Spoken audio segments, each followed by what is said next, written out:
All right, as we do every night, let's check in with our Sky News reporters on the campaign trail. Interestingly, both leaders today were out campaigning with state premiers.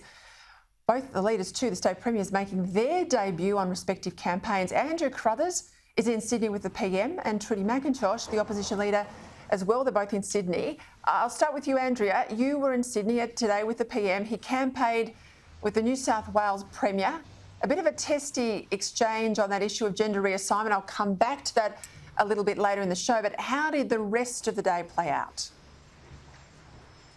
Well, Peter, we saw Scott Morrison on the defence today, campaigning in two Sydney seats which Labor is looking to flip, so Bennelong and Reid.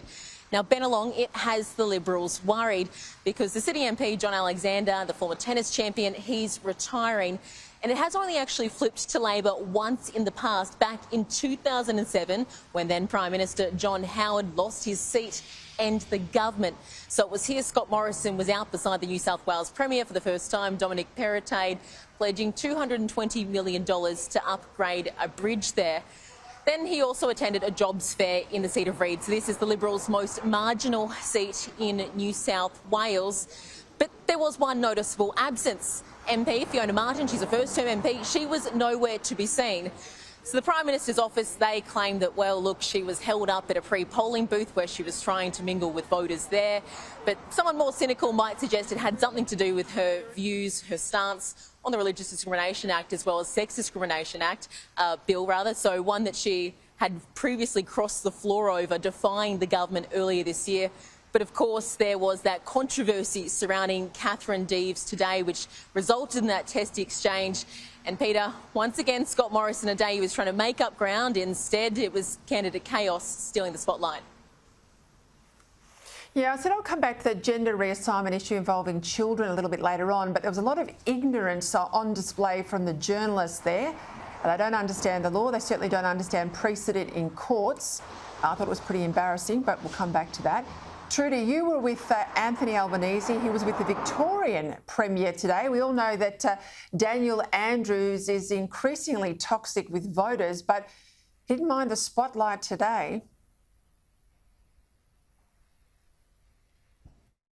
At the end of the day, this is Albo's press conference, and back to him. Don't get me started. Thanks, Premier. I tell you what, it was a pretty instructive look at the Premier today. What did you think, Trudy?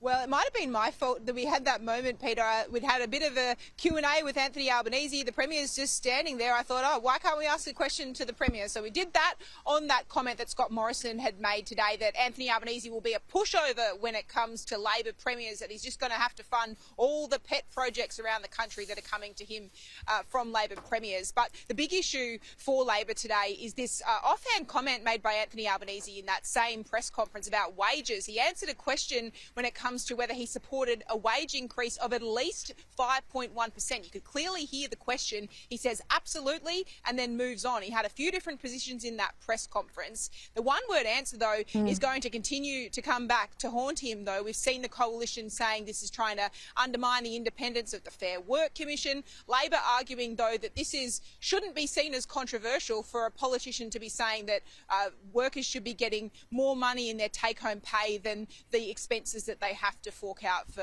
groceries. And we hear a lot about lettuce, even things like that.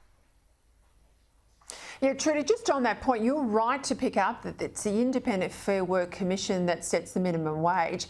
It seemed to me, because he had a view in the morning and the view shifted by the afternoon, that the opposition leader wasn't going to miss the opportunity perhaps to send a message to voters. You vote for Labor, you'll get more money, even though he can't deliver. It's really messy too, Peter. The behind the scenes of this, I was then told an hour or so later by a source close to Anthony Albanese that potentially he didn't hear the question properly, that he might have jumped the gun when he said the word absolutely. We did get an opportunity, me and another reporter, at a pick fac we were at with Anthony Albanese. You're not meant to ask questions at these sort of things. On the way to the car, we asked him, do you want to clarify? If inflation goes up to 6%, should wages go up to 6%? He said nothing on each of those occasions and just got back into the car. So they're not walking away from this, at least publicly, yet. That's a bit of a Rudd tactic, you know, didn't hear the question properly. I'll come back to it. I think he used to say, I haven't seen that, I'll come back to it, even though it was front page of the newspapers that day. All right, Andrea, Trudy, thank you for your time. See you tomorrow night.